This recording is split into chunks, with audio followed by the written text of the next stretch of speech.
ফুটবলের রাজা, মহারাজা, মহাতারকা এই বিশেষণগুলো এখন শুধুমাত্র ক্রিস্টিয়ানো রোনালদোর ক্ষেত্রেই মানায়। কেননা 2003 সালে পর্তুগালের জার্সিতে অভিষেকের পর থেকে একের পর এক রেকর্ড গড়েই চলেছেন তিনি।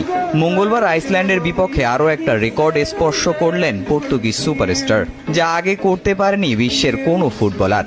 নিকট ভবিষ্যতে তার এই রেকর্ড ভাঙার ধারে কাছে নেই কেউই। রোনালদো আন্তর্জাতিক ফুটবলে কুয়েতের বদর আল মুতারের সবচেয়ে বেশি 196 ম্যাচ খেলার রেকর্ড ভেঙেছেন এ বছরের মার্চে 2024 ইউরো বাছাই পর্বে লিগস্টিনের বিপক্ষে ম্যাচে। আইসল্যান্ডের বিপক্ষে সংখ্যাটা নিলেন 200-তে। তার এমন কীর্তি জায়গা করে নিয়েছে গিনিস বুক অব ওয়ার্ল্ড রেকর্ডে। শুধু ম্যাচই নয়, আন্তর্জাতিক ফুটবলে 123 গোল করে সবচেয়ে বেশি গোলের মালিকও পর্তুগিজ তারকা।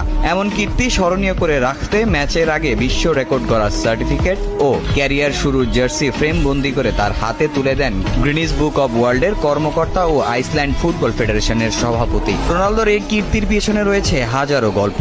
20 বছরের ক্যারিয়ারে পর্তুগালকে দিয়েছেন অনেক সাফল্য।